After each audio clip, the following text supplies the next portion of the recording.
Valeria Medrano López. Mi nombre es Jesús Remigio Martínez González. Somos estudiantes del Instituto Tecnológico Superior de Abasolo y les presentaremos el avance de nuestra tesis para obtener el título de Ingeniero en Sistemas Automotrices.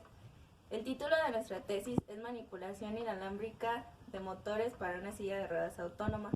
Nuestro asesor es el ingeniero Miguel Ángel Parra Castillo y nuestro coasesor es el ingeniero Pedro Mendoza Oviedo. La baja economía es uno de los problemas que rige nuestra sociedad día a día y es uno de los más grandes actualmente. Esto hace que las personas más vulnerables o discapacitadas no tengan acceso a tecnología que les permita realizar sus actividades día a día. Es por eso que nuestro proyecto intenta implementar un dispositivo que haga de las sillas autónomas más baratas y así más accesibles a la sociedad. Se implementará un dispositivo capaz de controlar motores de forma inalámbrica. Para hacerlo, se ha implementado un protocolo Bluetooth con microcontroladores. Esto permitirá un manejo sencillo para el asistente de una persona parapléjica en silla de ruedas. Para cumplir con el objetivo general debemos cumplir primero con ciertos objetivos específicos. Uno de ellos es el de realizar búsqueda bibliográfica para familiarizarnos con conceptos que no entendamos al inicio de esta investigación. Posteriormente vamos a seleccionar los dispositivos que son necesarios para elaborar el proyecto. Después vamos a elaborar la programación de Bluetooth, cómo establecer esa conexión. Después simularemos el enlace del PIC. También crearemos un algoritmo para controlar los motores. Esto lo explicaremos más adelante porque los motores deben tener cierta función de acuerdo a un joystick que tiene que tener implementado. Posteriormente, ya cuando tengamos todo esto, se hará una placa PCB donde se instalarán todos estos dispositivos. También vamos a implementar después los motores ya con el PIC receptor de información y se harán las pruebas del prototipo. En la tesis se plantea que el uso de microcontroladores permita que la silla de ruedas sea económica y práctica de usar por el asistente. El alcance de nuestro proyecto es primero encontrar las bases para la silla autónoma, puesto que en trabajos futuros la silla solamente trabajará con redes neuronales, pero antes tendremos que encontrar el dispositivo base. En este caso es el que nosotros estamos desarrollando. Este proyecto es completamente innovador dentro de nuestra carrera debido a que no han existido trabajos anteriores que trabajen con microcontroladores. La definición de comunicación inalámbrica se puede entender desde una comunicación Bluetooth entre un teléfono y una computadora, hasta la comunicación verbal entre dos personas, debido a que se utiliza un canal para el intercambio de la comunicación. El autor Blázquez define la comunicación inalámbrica como aquellas comunicaciones entre dispositivos móviles o entre personas que intercambian información utilizando el espectro electromagnético. El espectro electromagnético es el rango de frecuencias en la que se encuentra las ondas electromagnéticas, que se encuentran ordenadas por su longitud de onda y frecuencia. Sin embargo, solo se utilizan las comunicaciones inalámbricas o los rangos de luz infrarroja, microondas y radiofrecuencias. Las comunicaciones inalámbricas según su alcance se pueden clasificar en tres grandes grupos. Uno de ellos es el Red de Área Local Inalámbrica o WLAN. Estas se utilizan para zonas geográficas limitadas. Su velocidad de transmisión es alta, contiene bajos niveles de errores y se administran de manera privada. Otro grupo de estas redes inalámbricas es la WWAN. Esta es la red de gran alcance inalámbrica. Este tipo de redes se utiliza para la comunicación en zonas también geográficamente distantes. Y por último, las WPAN. Estas son redes de área personal inalámbrica. Específicamente en esta se encuentra clasificado el Bluetooth, que es con lo que vamos a trabajar en este proyecto de investigación. Compañías como Intel, IBM, Nokia y Toshiba formaron el SIG Bluetooth en 1998 y desarrollaron el primer estándar de dicha tecnología. Los principales objetivos a dar son el facilitar las comunicaciones entre dispositivos móviles y fijos y eliminar cables y conectores entre estos, además de ofrecer la posibilidad con redes inalámbricas que faciliten la sincronización entre datos y equipos personales. Ahora los microcontroladores. Los microcontroladores pueden ser entendidos como pequeños computadores, pequeños ordenadores, porque también realizan multitareas. Para eso es que se les programa a los microcontroladores. Estos son circuitos integrados programables, es decir, dentro tienen un circuito que nos ayuda a establecer ciertas programaciones para que el microcontrolador funcione a partir de la programación que nosotros establezcamos. Es por eso que se les puede comparar con una computadora. Conforman un microcontrolador son la unidad central CPU, la memoria no volátil para guardar el programa y la memoria no volátil para guardar los datos, la memoria de lectura y de memoria de escritura para guardar los datos, los registros generales y especiales de programación, los bits de entrada y las líneas de salida para controlar los periféricos con ubicación paralela y las líneas de entrada y de salida para comunicación en serie con periféricos. El microcontrolador cuenta con ciertos recursos auxiliares. Uno de ellos es como un circuito reloj o un sincronizador de oscilaciones.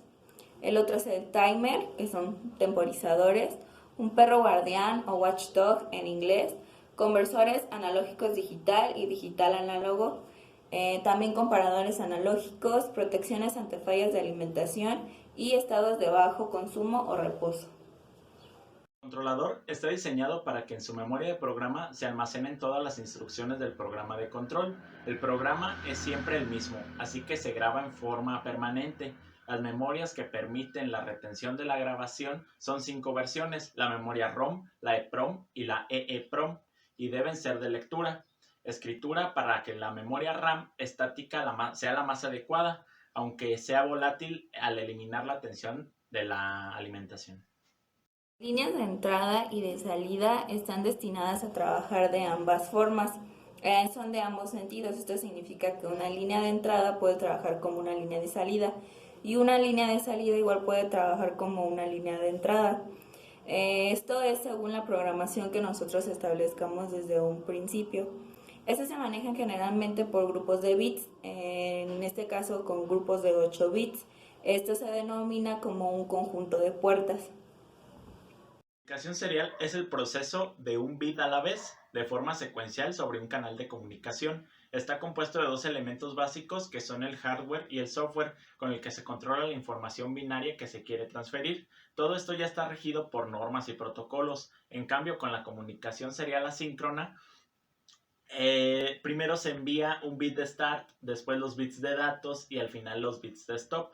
El número de bits de datos y el número de bits de stop son parámetros configurables, así como el criterio de par o impar por la detección de errores. La comunicación serial para el PIC 18F45K50 es la comunicación USART, y esta se puede transmitir o recibir datos de bit a bit. Existen unos pasos para transmitir y recibir los datos a través de un USART. Son 3. El primero es configurar el tamaño del byte a 8 o 9 bits.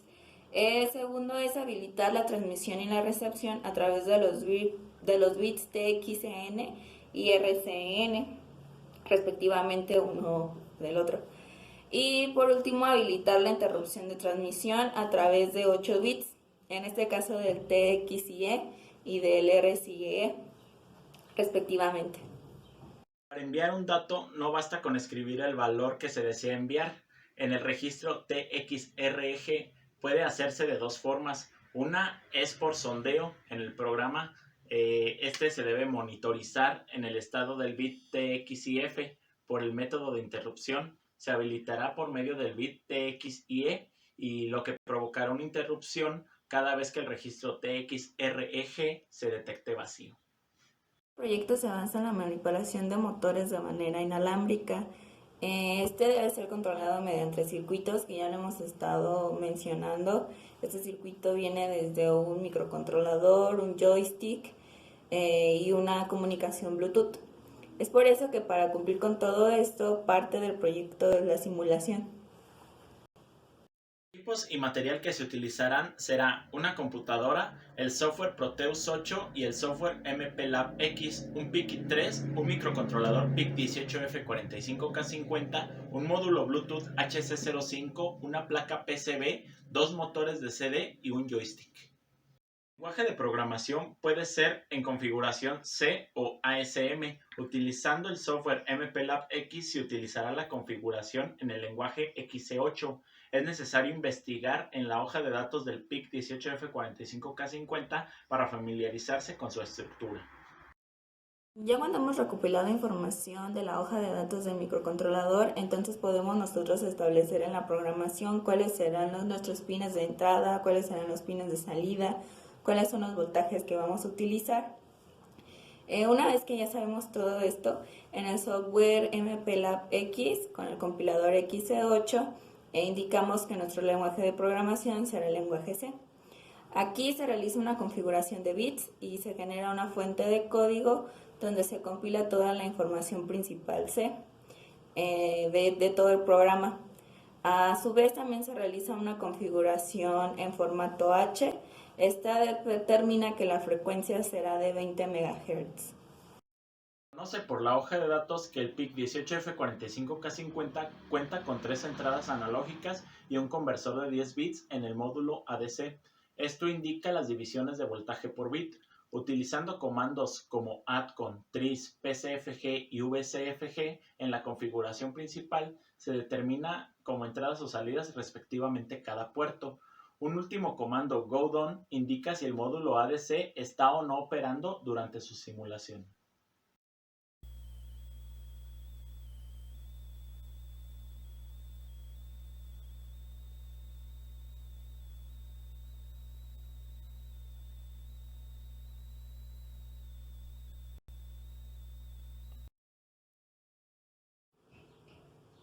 En conclusión, el uso del lenguaje C permitió o facilitó la programación para el PIC 18F45K50, esto permitiendo el avance para la nueva programación que se realizará con el módulo Bluetooth.